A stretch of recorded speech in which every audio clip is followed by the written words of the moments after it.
नमो भगवते वासुदेवाय। आज हम लोग जो है तृतीय स्कंद के तृतीय अध्याय का 15वां श्लोक लेते हैं। कल हमने लोगों ने जाना था कि किस प्रकार से जो है भगवान कुरुक्षेत्र के युद्ध के बाद सोच रहे हैं कि कुरुक्षेत्र की समाप्ति के बाद कह रहे हैं कि द्रोणाचार्य ने, भीष्म ने और इधर अर्जुन और भीम की सहायता से 18 अक्षौहिणी सेना जो पृथ्वी के लिए बोझ बनी थी उसका तो बोझ कम हो गया। अब कह रहे हैं कि मुझसे जो उत्पन्न यदुवंश हैं ये विशाल शक्ति तो अभी ये भी शेष है और आगे चल के ये बोझ हो सकती है।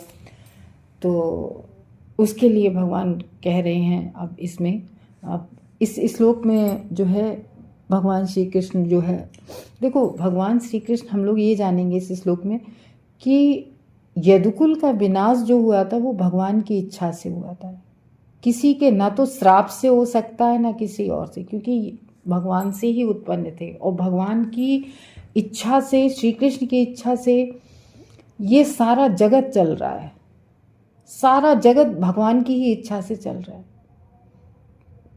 इसलिए यदुओं का तो अंत कोई भी नहीं कर सकता, कोई भी नहीं कर सकता। तो ये कैसे हुआ ये हम लोग जानते हैं, और हुआ कैसे, भगवान की इच्छा से हुआ। श्लोक देखते हैं हम लोग। मिथो यदैसां भविता विवादो मध्वा मदा ताम्र विलोचनानां नैसां बधोपाया नतोन्यो मयुद्धतेऽन्तर्धत्ते स्वयं स्म। तो कह रहे मिथ, मिथ मीन्स आपस में, परस्पर। मिथ मीन्स परस्पर। यदा जब, एसाम उनके, यानी कि कौन, कि जो यदुवंशी थे तो वो आपस में जो है विवाद उनका हुआ। कैसे हुआ, क्यों हुआ, क्योंकि इसमें बता रहे मध्य मदातांग्र, यानी कि मधुपान पी के मदांग्र हो गए। उससे क्या अहंकार आया, कैसे, तो मधुपान के कारण से एक तो अहंकार भी आ गया और तावे जैसी उनकी जो आंखें थी वो तावे जैसे लाल कलर की हो गई थी। तो और इस तरीके से जब उन्होंने मधुपान किया, यानी कि जो शराब पी, और उस मधुपान को करके आंखें तो उनकी लाल हो रही थी और परस्पर वो दोनों मधुपान करके परस्पर आपस में लड़ेंगे, झगड़ेंगे, तभी वे विलुप्त होंगे, अन्यथा ये संभव नहीं है। तो मेरे अंतर ध्यान होने पर यह घटना घटेगी। भगवान कह रहे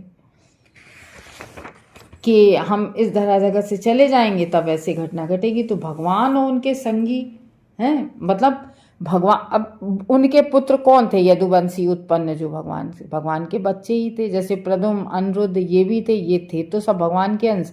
भगवान चले जाते, वो लोग यहाँ पर क्या रह के करते। देखने में लग रहा है कि वो आपस में लड़ रहे हैं, एक्चुअली में क्या है कि हम लोगों ने पहले जाना था कि ये सब जो आए थे बहुत सारे भगवान के पार्षद थे और देवतागण भी थे। अब ये बताओ कि जो सभी कृष्ण प्रेमी हों, जो सभी कृष्ण भावनामृत में हों, तो वो आपस में भाई क्यों लड़ेंगे।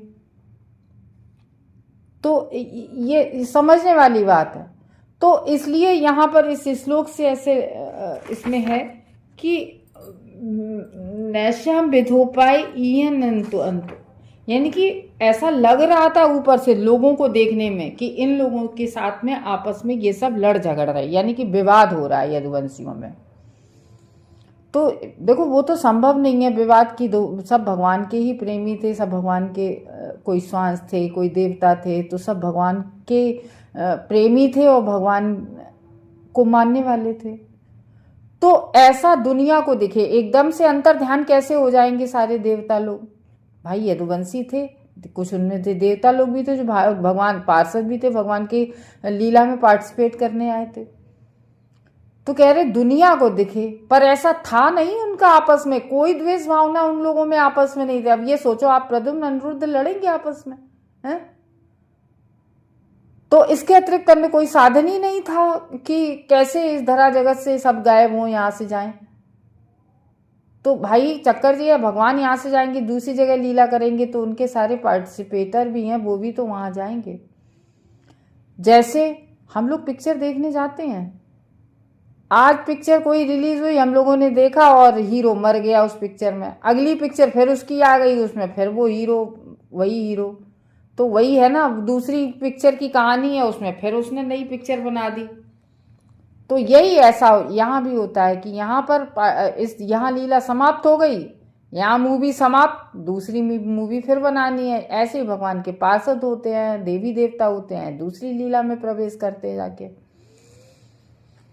तो जैसे कि भीष्म पितामह यहाँ से गए, इस धरा जगत से अपना प्राण त्यागे और दूसरी भगवान की कहीं लीला हो रही थी और वहां प्रवेश कर गए जाके भगवान की लीला में।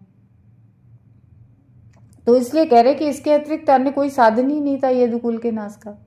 और अगर भगवान चले जाते उसके बाद अगर करते भी, अगर जरासंध जैसे लोग जीवित रहते, सो भगवान ने पहले ही सब असुरों का समापन कर दिया। जरासंध जैसों को भगवान ने पहले ही समाप्त कर दिया था, सल्व थे और असुर थे। तो भैया प्रद्युम्न अनिरुद्ध से फिर और कौन लड़ेगा? जी जरासंध जैसे ये सब मर ही चुके थे, तो अब कौन अब लड़ने वाला था? तो कैसे, उपाय कोई नहीं था इसके अतिरिक्त। और आपस में सब एक दूसरे से बहुत प्रेम करते थे, लेकिन भगवान यदुकुल का अंत करना चाहते थे और भगवान की ही इच्छा सर्वोपरि होती है। तो भगवान सोच रहे हैं, भगवान बैठे हैं, कुरुक्षेत्र का युद्ध हो गया, उसके बाद भगवान बैठे सोच रहे हैं कि मेरे अंतर ध्यान होने पर, जब मैं अंतर ध्यान होऊंगा इस जगत से, मैं जाना चाहता हूँ, अब मेरा काम समाप्त हो गया। तो भगवान सोच रहे हैं बैठे कि मेरे अंतर ध्यान होने पर मेरी निरंकुश इच्छा से, निजी विश्वास से यदि निश्चित ही अंतर ध्यान होंगे। तो उद्धव जी बता रहे हैं, विदुर महाराज को उद्धव जी कह रहे हैं, बता रहे हैं कि भगवान ने ये सोचा कि इन यदुवंशियों का एक ही बार में विनाश संभव है। जब ये सब मदिरापान करके परस्पर में कलह करने लगेंगे, तो देखो सबके आत्मा में परमात्मा होते हैं, तो भगवान यही सोच रहे हैं कि जब ये मदिरापान करके परस्पर में कलह करने लगेंगे, इसके अतिरिक्त इनके विनाश का कोई दूसरा साधन नहीं है। और भगवान कह रहे मैं एक आत्मा हूँ, मैं एक ही आत्मा सब में निवास करता हूँ। तो भगवान कह रहे परमात्मा रूप में भगवान सब में है। इसलिए भगवान कह रहे हैं कि जे आपस में ऐसा तो नहीं लड़ेंगे, जे कैसे भी नहीं लड़ेंगे, इन्हें पहले मधुपान करना होगा और फिर मेरे संकल्प, देखो जब सृष्टि पूरी होती है भगवान के संकल्प मात्र से, तो भगवान कह रहे हैं मेरे संकल्प मात्र से मैं संकल्प करूंगा, और भगवान सबके हृदय में परमात्मा रूप में है, तो भगवान के संकल्प से ये विवाद द्वारा अंतर्ध्यान हो जाएंगे। विवाद करेंगे और विवाद करते करते सब अंतर्ध्यान हो जाएंगे।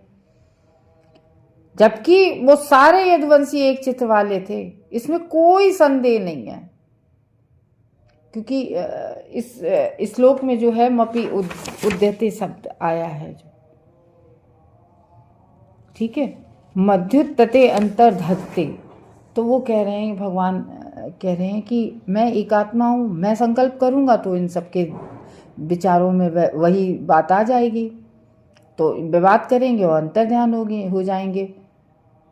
यद्यपि ये सब बिल्कुल एक ही सोच के, एक ही चित्त वाले, सब एक दूसरे से प्रेम करने वाले थे, इसमें कोई संदेह नहीं है। तो यदुकुल का जो विनाश हुआ है वो इस तरीके से भगवान चाहते थे पूरा। इसीलिए हमें भी ये सोचना चाहिए हमारे जीवन में जो भी कुछ होता है वो भगवान के चाहने से होता है। जो भगवान चाहते हैं वही होता है। यदुओं में अन्य कोई ये नहीं कर सकता था। केवल उनके अंदर जब मदिरापान पी लिया तो क्या मैं श्रेष्ठ हूं, इस अहंकार से झगड़ा हुआ। तो यही कह रहे भगवान और उनके संगी श्री भगवान की इच्छा से प्रकट होते हैं और भगवान की ही इच्छा से अप्रकट हो जाते हैं। प्रकट भी हुए अपनी इच्छा से, भगवान की इच्छा से और अपनी इच्छा से, और फिर अप्रकट भी हुए। तो उन लोगों पर जो यदुवंशी थे उन पर भौतिक प्रकृति के नियम लागू नहीं होते हैं। तो भगवान के परिवार का वध कर सकने में कौन समर्थ हो सकता है? न ही प्रकृति के नियमों द्वारा उनकी स्वाभाविक मृत्यु की संभावना थी, क्योंकि वो प्रकृति के नियमों से सब बंधे ही नहीं थे कोई, तो उन सबकी मृत्यु भी संभव नहीं थी। इसलिए उनके विलोप का एकमात्र साधन था कि वे परस्पर युद्ध होने का दिखावा करें। आगे भी बात कि वो केवल मात्र दिखावा कर रहे थे दुनिया को दिखाने के लिए, कि दुनिया, क्योंकि फिर दुनिया क्या कहेगी कि कैसे गए यादव, कैसे, कुछ तो दिखाना था दुनिया को। तो ये दुनिया को परस्पर युद्ध दिखाना था उन्हें, इसीलिए तो यहाँ सबके सामने नहीं लड़े, वहाँ जाके लड़े, जाके जहाँ वो सीख उगे आए थे, जहाँ वो, तो मानो मदरा पीकर वे उन्मुक्त हो रहे हो, ऐसा दिख रहा था ऐसा कुछ नहीं। तथाकथित युद्ध में श्री भगवान की इच्छा से हो सकता था, अन्यथा ये सबके लड़ने का कोई कारण नहीं था। जिस तरह से अर्जुन पारिवारिक स्नेह के कारण मोहित हो उठा था। जब महाभारत का युद्ध हुआ था तो अर्जुन ने जैसे ही देखा युद्ध में उसमें गए युद्ध भूमि में, तो उन्होंने जैसे ही पहले तो कहा कि गोविंद मेरे रथ को सबके बीच ले चलो। तो जहाँ उन्होंने अपने गुरु द्रोणाचार्य को देखा, कृपाचार्य को देखा, उन्होंने भीष्म पितामह को देखा, तो वो कहने लगे, तुरंत उन्हें मोह उत्पन्न हो गया कि अरे ये तो मेरे पापा, चाचा, काका, मामा ये लोग हैं, हम इनसे कैसे युद्ध लड़ेंगे, हम कैसे युद्ध लड़ सकते हैं इन सबसे, ये पितामह हैं। तो तब भगवान ने मोह दूर करने के लिए अर्जुन को भगवत गीता वहाँ पर युद्ध भूमि में, वहीं कुरुक्षेत्र के मैदान में भगवान ने वहाँ पर उन्हें 40 मिनट की वो भगवत गीता पूरी सुनाई। फिर उनका मोह भंग हुआ, तब उन्होंने फिर युद्ध किया था। उसी तरह से यदुवंश को श्री भगवान की इच्छा से ही मदोन्मत्त बनाया गया था, तो इससे अधिक और कुछ नहीं था। भगवान के भक्त तथा संगी भगवान की शरणागत आत्माएं होते हैं, तो श्री भगवान के हाथों के दिव्य साधन होते हैं। वो सब भगवान जैसा चाहे उनका उपयोग हो सकता है, भगवान जैसे चाहे उनको उपयोग कर सकते हैं। तो शुद्ध भक्त श्री भगवान की ऐसी लीलाओं का आनंद लेते हैं। जो शुद्ध भक्त होते हैं वो भगवान की लीलाओं का आनंद लेते हैं, क्योंकि वे भगवान को प्रसन्न देखना चाहते हैं। शुद्ध भक्त होते हैं वो अपनी इंद्रिय तृप्ति में क्यों नहीं लगते, क्योंकि वो स्वयं को नहीं, वो भगवान को प्रसन्न करना चाहते हैं, भगवान की भक्ति करना चाहते हैं, भगवान की सेवा करना चाहते हैं, वो भी पूरी निष्ठा से। तो भगवान के भक्त कभी भी व्यक्तिगत स्वतंत्रता पर बल नहीं देते, उल्टे वे अपनी जो वैयक्तिकता होती है उसका उपयोग भगवान की इच्छाओं को पूरा करने में करते हैं। जो भगवान की इच्छा है उसको पूरा करें, भगवान की सेवा करते हैं पूरी निष्ठा से। तो भगवान के साथ भक्तों का ये सहयोग श्री भगवान की लीलाओं को पूर्णता प्रदान करता है। तो भगवान जब लीला करते हैं, भगवान इस जगत में आते हैं, तो भगवान के भक्त उनके साथ आते हैं और भगवान के भक्त उनका सहयोग करते हैं, क्योंकि भक्तों को वही अच्छा लगता है जो भगवान को अच्छा लगता है। जो भगवान की इच्छा होती है वही वही करते हैं। तो इसीलिए कहते जब कोई भी व्यक्ति भगवान का नाम एक बार लेता है निष्ठा से, तो वो भगवान का ही हो जाता है, फिर भगवान उसको छोड़ते नहीं है। और जो भगवान की पूरी तरह से निष्ठा से भगवान की करते, तो भगवान उसको अपना पार्षद बना लेते हैं। तो इस तरीके से इसमें बताया कि जो भी कुछ होता है वो भगवान की ही इच्छा से होता है। हरे कृष्ण।